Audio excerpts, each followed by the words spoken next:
Nous revoilà encore sur notre chaîne YouTube École Virtuelle 360 pour continuer l'évolution en ce qui concerne la classe de terminale.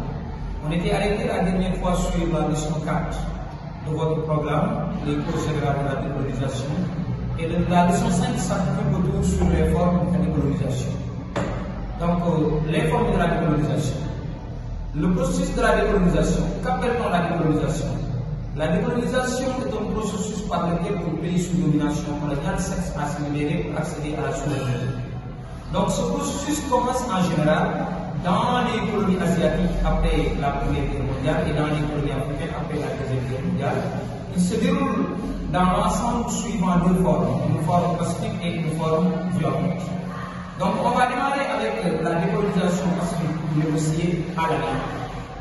La décolonisation et le pacifique, lorsque le processus se réalise dans l'ensemble dans la non-violence, avec des grèves, des manifestations, des boycottages et la négociation. Donc, elle est favorisée par un système d'administration indirecte dont l'objectif était l'exploitation économique des colonies. Comme dès l'entame de mon appréciation, j'ai commencé avec les colonies asiatiques après la Première Guerre mondiale. Je vous donne un exemple de l'Inde. L'Inde était une colonie britannique. Maintenant, considérée comme la perte de l'Empire britannique grâce à l'immensité de son territoire, grâce aux ressources naturelles dont dispose le pays, mais aussi grâce à un important marché de consommation. Mais après la Première Guerre mondiale en 1919, le thème indépendance est devenu célèbre sous le nom de Swaraj qui signifie autonomie interne.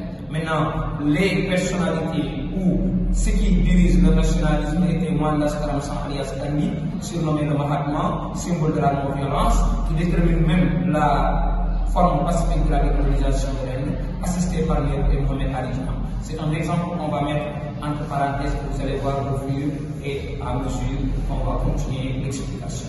Donc, bref, on a dit que cette forme de décolonisation a été favorisée par le système d'administration indirecte dont l'objectif était l'exploitation économique des colonies. Ce processus pacifique est également encouragé par la présence dans les colonies d'une élite culturelle, à l'exemple de Gandhi, de Nkrumah et de Léopold Sédar Senghor, prêts à négocier pour garder le contact avec la métropole et par l'évolution de la mentalité des colonisateurs. Cette forme de décolonisation a été facilitée par la pression des populations européennes qui ont poussé le gouvernement à se débarrasser des colonies pour s'occuper de la reconstruction de leur pays. On peut donner un nota bene. Il faut comprendre que cette forme de décolonisation pacifique a été surtout appliquée par l'Angleterre, sauf la Malaisie, mais aussi par la France, sauf l'Indochine et l'Algérie. Après avoir parlé du processus de décolonisation pacifique ou négocié à l'amiable, on a la décolonisation violente ou à l'anarchie. Le Portugal, exemple, en Angola, Mozambique, Guinée-Bissau et au Cap-Vert, la France en Indochine et en Algérie et la Hollande en Indonésie vont s'engager dans un processus de décolonisation violent qui amène les colonies à déclencher une guerre de libération pour obtenir leur indépendance. Maintenant, cela s'explique par le système d'administration directe français qui vise l'exploitation économique des colonies, mais en même temps l'assimilation de la population. Maintenant, les poussant à refuser toutes sortes de compromis avec les nationalistes.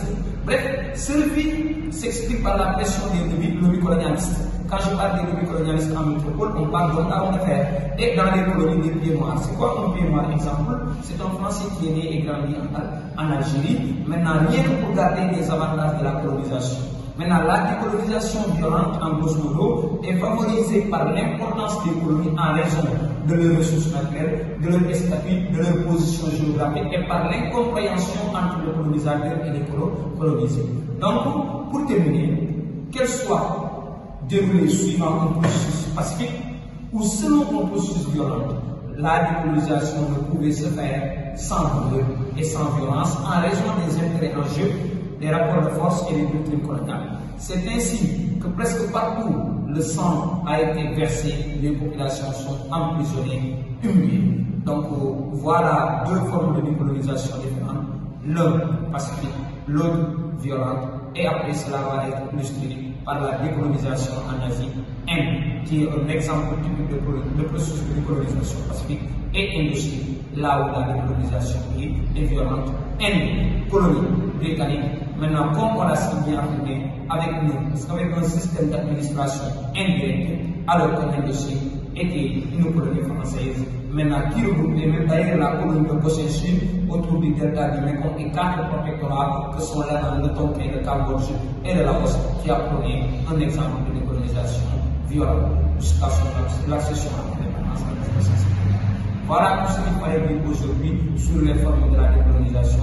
Peut-être veuillez abonner sur votre chaîne YouTube École Virtuelle 360 pour obtenir ou avoir les notifications à la suite de toute vidéo, de chaque vidéo enregistrée. Donc on se revoit la prochaine fois.